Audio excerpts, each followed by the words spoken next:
এটা পুখুৰীত লাখ লাখ টকা বাকচত ভৰাই টকা পেলোৱা হৈছিল পুখুৰীটোত।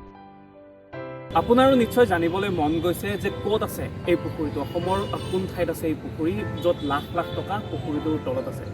হয়তো মনলৈ প্ৰশ্নও আহিছে যে সঁচাকৈ লাখ লাখ টকা পুখুৰীটোত আছেনে। এই কথা জানিবলৈ আপুনি কিছু দূৰ পিছুৱাই যাব লাগিব, কিছু বছৰ পিছুৱাই যাব লাগিব। 1962 চন, এটা ভয়াৱহ ৰাতি। চৌদিশে বিৰাজ কৰিছিল কেৱল আতংক। মানুহৰ মাজত সেই নিশা হঠাৎ লাগিছিল হৈচৈ। মুঠতে এক হাহাকাৰ পৰিস্থিতি। মৃত্যুৰ ভয়ত মানুহ যেনি তেনি পলাইছিল। নিশাটোৰ ভিতৰতে খালী হৈ গৈছিল তেজপুৰৰ বহু গাঁও। আচলতে কি হৈছিল সেই নিশা? আক্ৰমণ কৰিছিল চীনে। তেজপুৰত প্ৰৱেশ কৰিছিল চীনা সৈন্যই। বন্দুকৰ গুলীৰ শব্দ বাঢ়ি আহিছিল তেতিয়া। চীনা সৈন্যৰ ভয়ত তেজপুৰৰ বহু লোক পলাই গৈছিল বিভিন্ন স্থানলৈ।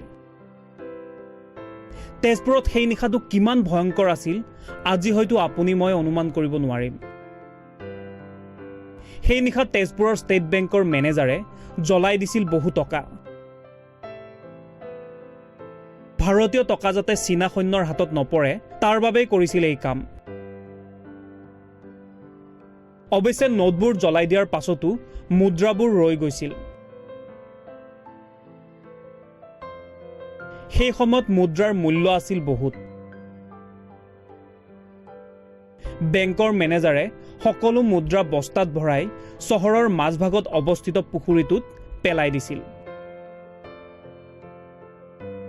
সেই পুখুৰীটোৱে হৈছে এতিয়াৰ পদুম পুখুৰী।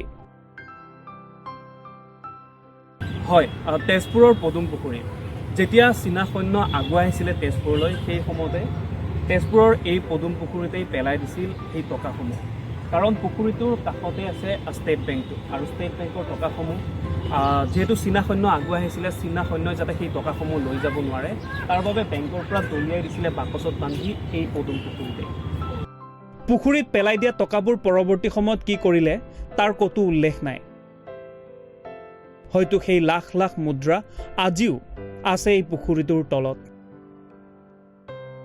এই পুখুৰীটো চাবলৈ এতিয়া বিভিন্ন ঠাইৰ পৰ্যটকে আহি ভিৰ কৰেহি। আপোনালোকৰ নিশ্চয় এই ভিডিঅ'টো ভাল লাগিল। এনেকুৱা সৰু সৰু কাহিনী জানিবলৈ চাই থাকিব মোৰ এই চেনেল ভাস্কৰছ ভয়েজ।